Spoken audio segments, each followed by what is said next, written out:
I'd like to speak today about certain aspects of what we see within the Environmental Protection Agency and speak specifically to an issue that's unfolding in my state of Alaska.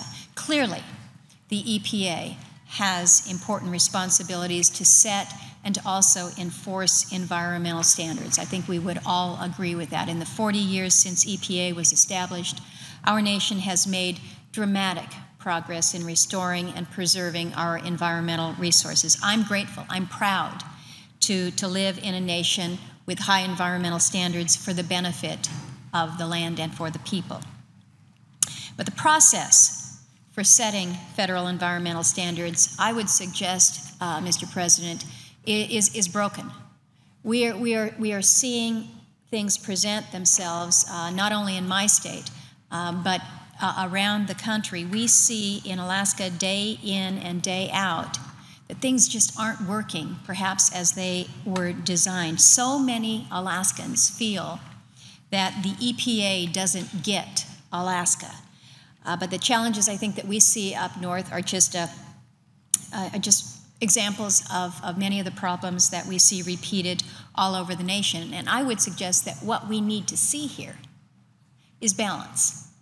Balance restored at the EPA. There's always been a recognition that the EPA must go about its work in a balanced way.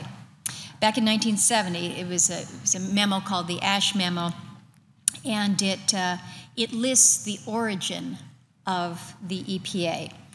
And they stated it this way: sound environmental administration must reconcile divergent interests and serve the total public constituency.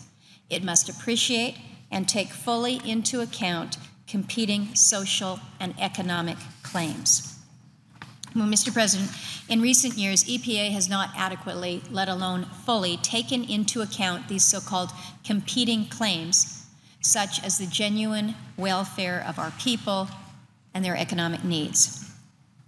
Now, EPA says, and I've had many a conversation with Administrator Jackson in person and before committee, where the statements are made that there's a concern about environmental justice for communities that are historically underrepresented in EPA decision-making.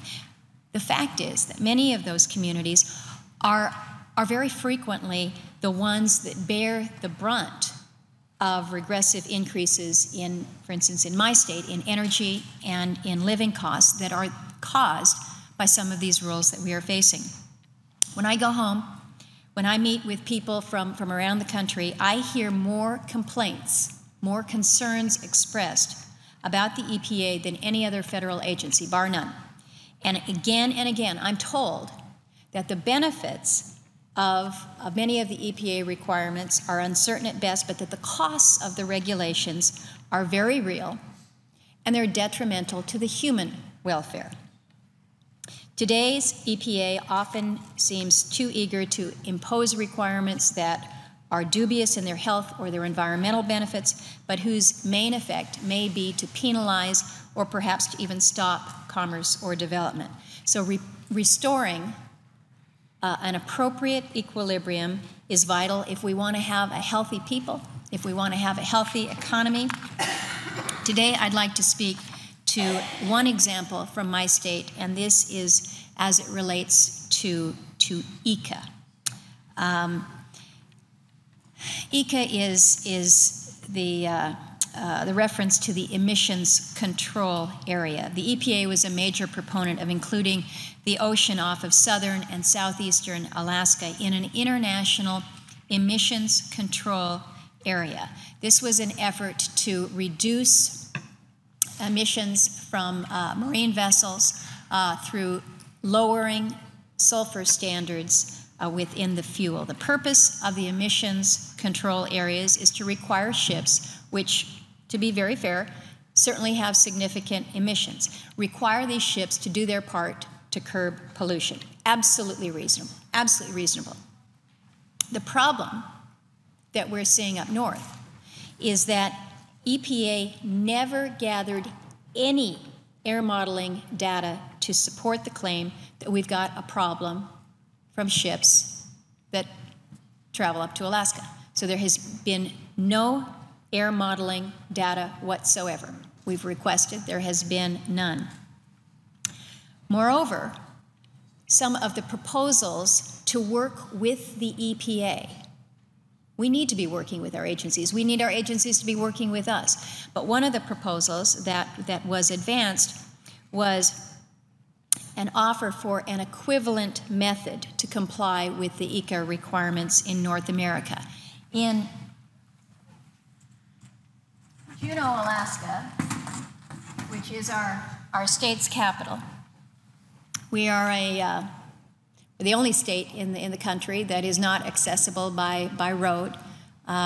Folks come and visit us by air, and they come in by ship in the summertime. Tourism is big business in Alaska.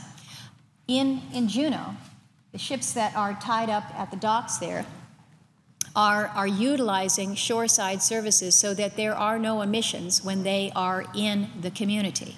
So one of the proposals that was out there, this equivalency method, it would essentially ask for a trade-off. If we have cruise ships that are emitting nothing when they are in dock or at shore, offset that against those emissions that would be emitted from those vessels that are out at sea, essentially, and averaging. That was rejected by the EPA. But what has made this particularly disconcerting for many Alaskans is the EPA's justification. In their justification, they cite a U.S. Forest Service study that purportedly found some evidence that emissions from cruise ships in southeast Alaska could impact the lichen in the mountains above Juneau. You see the mountains up there, they're pretty high. Well, there's lichen up on the top. It's kind of a short, mossy green.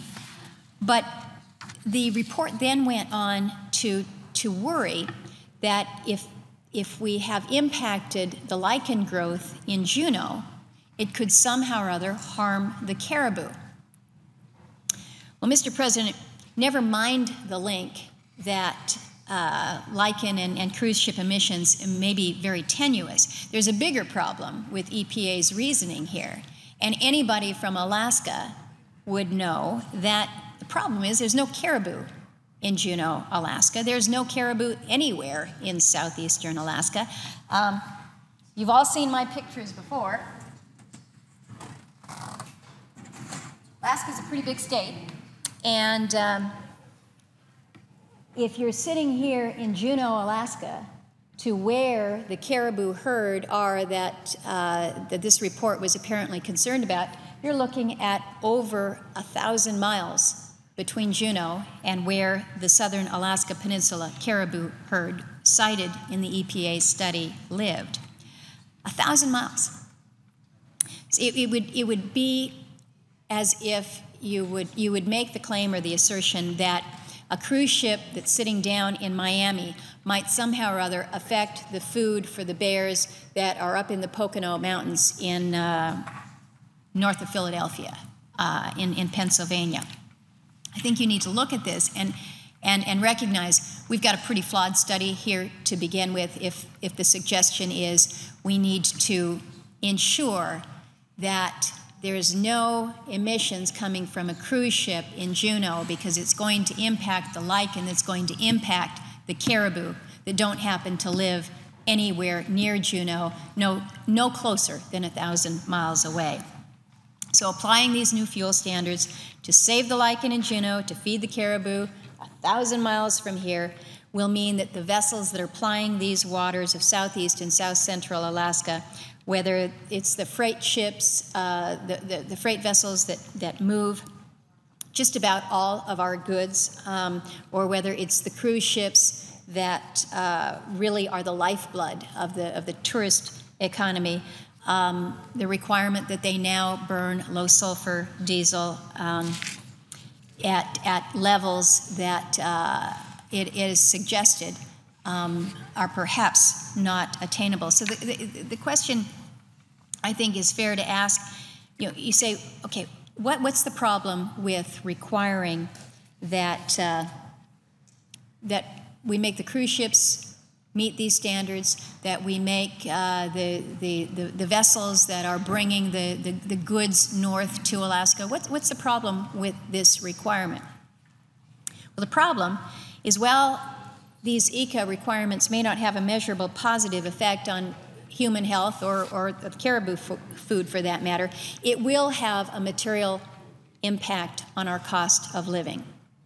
Now, if you look at the state of Alaska, the way that we get our materials in, the way that we get our foodstuffs, our hardware, our lumber, it comes to us over the water. There's some, yes, that comes in by airplane, but you can be guaranteed that that's going to cost much more. There's some that can come up from the lower 48 across through Canada and into Alaska that way. But if you want to talk about increased emissions, that's sure one way to do it, is put it on truck and haul it all the way up here. So much of our goods come to the state by water. About 85% of the goods that come to the state of Alaska come into the port of Anchorage, which is sitting right there. Now, what we see with these ECA regs is ships that may be coming out of ports such as Los Angeles or Long Beach, where my colleague from California, who is here on the floor, where she hails from, you've got hundreds of ships coming in and out every day, but they are not subject to this same emissions control area. They only need to burn this expensive low sulfur fuel for a very short time until they're out of the ECA. But the problem is that when you're traveling along Alaska's coast to bring those goods up to our state, you're in an area where our air is pretty clean, our air is very pristine, but their entire voyage is within this ECA region, within this emissions control area. And so throughout that entire journey, they're required to burn the lower sulfur, more expensive fuel. Now, if this were just going to result in an increase in the price of a ticket increase in cost to the cruise lines or to the freight haulers that come up to the state, it might be one thing. But I think we recognize that the economic reality is every dime that's added to the cost of doing business in Alaska is ultimately going to be a dime that's passed on and shared by the consumers. The state of Alaska recently cited an estimate that these new requirements will increase the shipping costs to the state of Alaska by 8%. You'd say 8%, well, that's not that bad. You can live with that. The problem that we're facing is that in 2015, just around the corner, we're going to see an even higher standard that these vessels will be held to. And at that point in time, the suggestion is that costs could be increased by as much as 25%. Now, maybe that's on the high margin, but somewhere between 8 and 25%. Almost every commodity, again, that is consumed in our state is transported either by ship or by ship and plane, with the cost of freight adding a significant increase to every item that is out there. We're already one of the most expensive places to live in America, and rural Alaska is even more expensive. I check on a weekly basis to find out what Alaskans are paying for their fuel, whether it's in the city of Anchorage or up in Fairbanks or out in Kwethluk or in the villages, and I monitor that regularly to see how our communities are faring. In Kotzebue, for instance, this week, they're paying about $7.15 for a gallon of gas. I asked that we put a link on our website to get some pricing on what we're seeing in our communities as it relates to foodstuffs, things that you and I would use in our home here. Package that most of us recognize, 10-pound bag of sugar in Kwethluk is going for $17.25. There's no other store in Kwethluk other than the native store there, so it's not as if you can go down to a Safeway and comparison shop. It's not as if you can get in your car and drive to the city and see if you can get to Costco. It just doesn't happen. There's no roads in and out of Kwethluk. You might be able to take an airplane. A gallon of whole milk costs $30 in Ambler. That's if you can find whole milk or any kind of fresh milk. As a mom who has boys that go through laundry, I'm always looking to see what people are paying for laundry detergent. In Venetai, a 100-ounce bottle of Tide goes for $43.50. I had my interns do a little price comparison on Tide. Powdered Tide, 56 ounces. In Anchorage, we're paying $9.98. That's a little bit higher than what you'd pay here in Washington. Washington is about $9. But in Angoon, that same box of Tide is $18.33. In Barrow, it's $22. In McGrath, it's $21. In Bethel, it's $21. So when we talk, Mr. President, about increasing the prices in Alaska, 8%, 10%, 12%, possibly 25%, when you're a mom buying a box of Tide and you're already paying $43, 8% starts to add up real quick. When you are trying to buy a bag of sugar so that you can make the food, put up the jam for the winter, and you're paying $17.25 in Kwethluk, I think it's fair to say we're paying attention to what happens when there are cost increases. EPA-mandated low-sulfur fuel is estimated to add $100 million in additional cost to the summer cruise traffic in Alaska. So you say, well, if you can afford the price of a cruise, not that big of a deal. You increase the price of the ticket and people will live. But what happens is this really puts Alaska in a competitive disadvantage when we're talking about where these businesses are going to operate. 14% of all employment in the state is directly tied to the tourism industry. So if the cruise lines can't pass on, fully pass on these increased costs, what they're going to do is they're going to move their ships. They're going to take them to other parts of the world where air quality standards are different. So what will then happen, we've got the loss of seasonal visitors. The money that they bring to southeastern Alaska is a huge part of the local economies. And also to the year-round institutions. In Juneau, our regional hospital is actually able to provide for a higher standard of care, in part because of the high influx of patients that it serves during the summertime. So, Mr. President, I would suggest that the EPA's one-size-fits-all approach to environmental regulation, perhaps just you can't quite shoehorn that in all situations, and we need to be aware of that.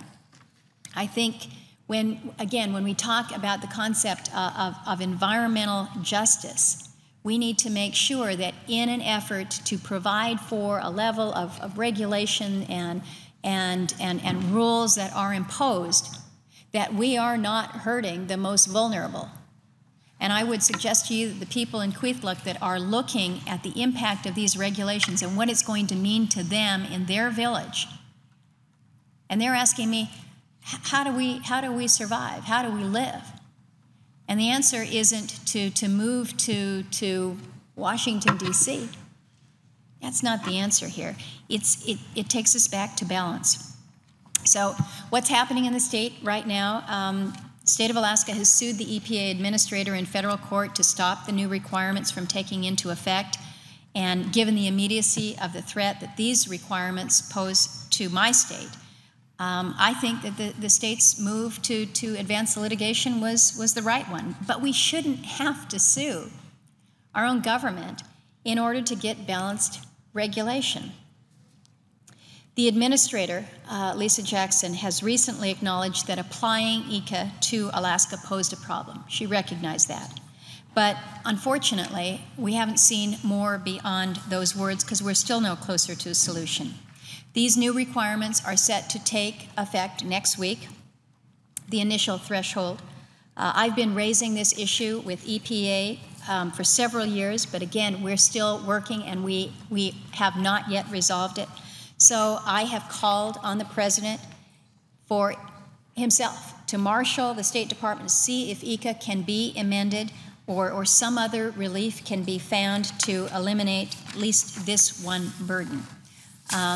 This, again, Mr. President, this is something that is touching Alaskans in a very immediate and a very, very direct way. We want to ensure that our air is clean, that our water is clean. We want to be the good custodians and stewards of our land, and we are. But we need to be able to work with our federal regulators. And so I've asked the administrator, I asked the President, work with us on this.